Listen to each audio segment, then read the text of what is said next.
السلام علیکم مومنین، ہمارے چینل ارشی نقوی 72 کو سبسکرائب کریں اور بیل آئیکن کو دبائیں تاکہ ہماری ساری اپڈیٹس آپ تک جلد سے جلد پہنچ جائے۔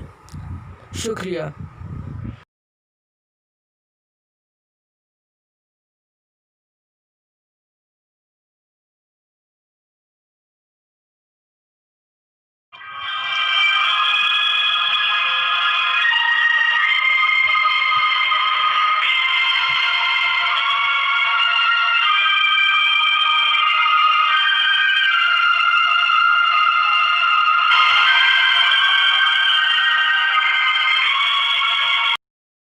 اعوذ باللہ من الشیطان الرجیم، بسم اللہ الرحمن الرحیم، الحمد للہ والصلاۃ علی اہلہا۔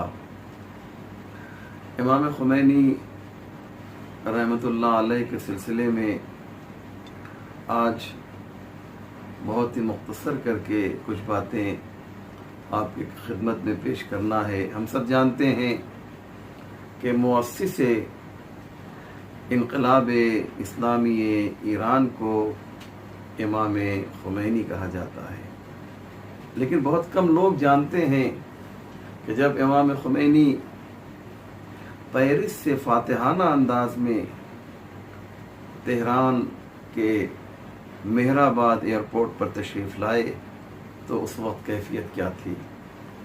کیونکہ ہمارے جوان اکثر و بیشتر یہ سوال کرتے ہیں کہ آپ ہمیں بتائیے کہ جب ایران کا اسلامی انقلاب آ رہا تھا تو اس وقت کے حالات کیا تھے؟ میں آپ کی خدمت میں عرض کروں، شاہ ایران چھوڑ کر جا چکا ہے، لیکن جو اس کا جانشین ہے جسے بختیار کہا جاتا ہے وہ موجود ہے۔ حکومت شاہ ایران کی علی الظاہر نہیں ہے، لیکن حقیقت میں اس کی فوج ہے، اس کی پولیس ہے، اور اس کا وزیر اعظم مطلق العنان حاکم بنا ہوا ہے۔ جب امام خمینی پیرس سے تہران ایئرپورٹ پر اترے ہیں تو چاروں طرف سے فوج نے اس ایئرپورٹ کو اپنے قبضے میں کر لیا تھا، اور یہ اعلان ہو گیا تھا کہ جیسے امام خمینی پلین سے جہاز سے اتریں گے انہیں گرفتار کر لیا جائے گا۔ لیکن آپ جانتے ہیں کیا ہوا؟ اسے بولتے ہیں رعب، اسے بولتے ہیں رعب ایمانی، اسے بولتے ہیں تقوی اور پرہیزگاری کا دبدبہ۔ جیسے ہی باہر نکلے امام خمینی اور وہاں کا جو پولیس کمشنر تھا تہران کا، ہتھ کڑی لے کر امام خمینی کے قریب پہنچا اور چاہتا یہ ہے کہ امام خمینی کو ہتھ کڑی پہنائے کہ نہایت ہی وقار کے ساتھ، نہایت ہی سکون کے ساتھ آپ نے وہ فوٹو دیکھی ہوگی کہ امام خمینی جہاز سے نیچے اتر رہے ہیں کہ اس سیڑھی کے پاس تہران کا پولیس کمشنر آتا ہے امام کو گرفتار کرنے کے لیے، امام خمینی کو گرفتار کرنے کے لیے۔ ایک ہی جملہ کہتے ہیں امام خمینی، کیا حسین انداز ہے، کہتے ہیں مگے خجالت نمی کشی، مجھے گرفتار کرنے کے لیے آئے ہو، تمہیں شرم نہیں آتی ہے؟ ایسا جملہ تھا، ایسا انداز تھا امام خمینی کا کہ وہ سر سے پیر تک جو تہران کا پولیس کمشنر ہے وہ اپنے شرمندگی کے پسینے میں ڈوب گیا اور پیچھے ہٹ گیا۔ امام خمینی نہایت فاتحانہ انداز میں، کیونکہ باہر فوج، اندر تو فوج ہے لیکن باہر پبلک فرودگاہ کے باہر، ایئرپورٹ کے باہر آپ کا انتظار کر رہی ہے۔ پوری رات وہاں پر آپ کے چاہنے والوں نے سڑکیں دھوئی تھیں کہ ان سڑکوں سے خمینی کبیر کا گزر ہونے والا ہے۔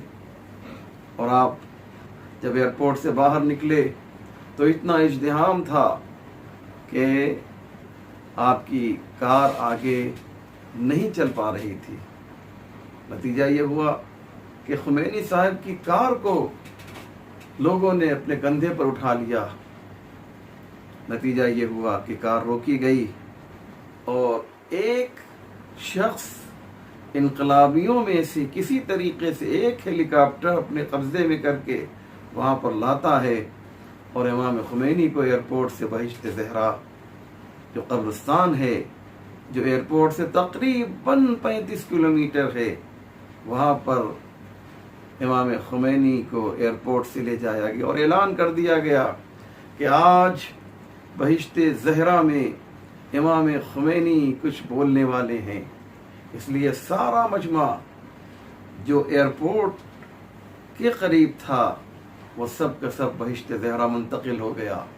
اور اس کے بعد اس اللہ کے اس عظیم بندے نے جیسے کوئی شیر گرج رہا ہو ایک تاریخی تقریر کی اور وہاں پر یہ اعلان کیا. ابھی یاد رکھیے گا، حکومت کس کی ہے؟ حکومت بختیار کی ہے. بختیار کون ہے؟ شاہ ایران کا نائب ہے. وہاں پر اعلان ہو رہا ہے.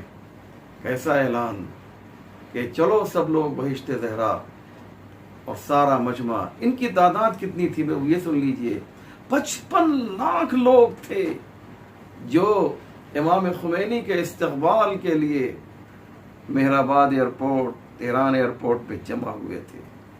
تاریخ میں آج تک ایسا استقبال کسی کا نہیں ہوا. اور امام خمینی نے بہشت زہرا جا کر ایک تاریخی تقریر کی اور آواز دی، من دولت تعینی گنام ان محمد رضا پہلوی ابرستان ہائے مارا آباد کر و شہر ہائے مارا ویران کر. من دولت تعینی گنام من مشتن ان دہن دولت میزنا. میں حکومت بناؤں گا. یہ محمد رضا پہلوی اس نے ہمارے شہروں کو ویران کر دیا اور ہمارے قبرستان کو آباد کر دیا.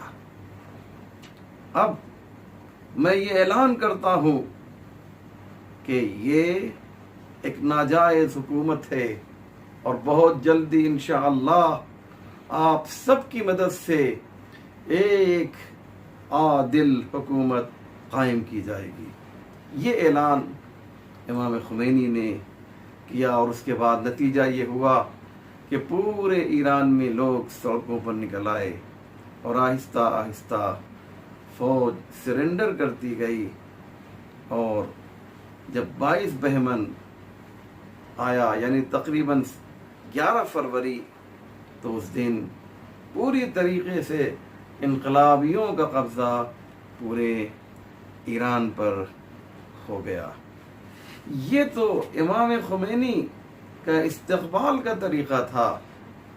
لیکن جب امام خمینی دنیا سے رخصت ہوئے تو جس بہشت زہرا میں آپ نے تقریر کی تھی، تہران ایئرپورٹ سے نکل کر آپ کو اسی بہشت زہرا میں دفن بھی کیا گیا.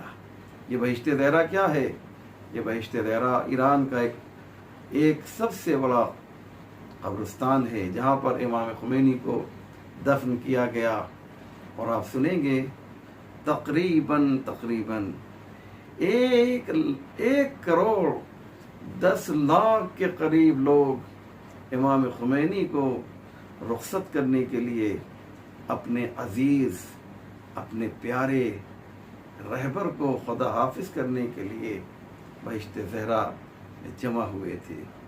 اور یہ مجمع اتنا تھا کہ بہشت زہرا سے لے کر تہران تک کے درمیان کا جو راستہ تھا وہ لوگوں سے بھرا ہوا تھا. شدید گرمی تھی، ظاہر سی بات ہے 4 جون کی بات تھی، اور گرمی نہ بھی ہو تو دھوپ تو ایسے ہی عام حالات میں انسان کو جلا دیتی ہے. لیکن یہ خلوص تھا، یہ جذبہ تھا کہ لوگ دن بھر دھوپ میں اپنے پیارے رہبر کو وداع کرنے کے لیے کھڑے رہے اور گویا اعلان یہ کیا کہ اے خمینی، ہم اہل کوفہ نہیں ہیں کہ آپ تنہا رہ جائیں، آپ اکیلے رہ جائیں. ہم اہل کوفہ ما اہل کوفہ نیستیم امام تنہا بماند، ہم اہل کوفہ نہیں ہیں کہ ہمارا رہبر تنہا ہو جائے۔ یہ ہے عزیزو، انسان جب واقعاً دل سے کوئی کام کرتا ہے تو اس طریقے سے اسے تائید غیبی حاصل ہوتی ہے۔ اور اس کی سب سے بہتر مثال اگر میرے پاس کوئی ہے تو وہ امام خمینی کی ذات گرامی ہے۔ ہمارا سلام ہو اس عظیم اللہ کے بندے پر۔ السلام علیکم ورحمۃ اللہ وبرکاتہ۔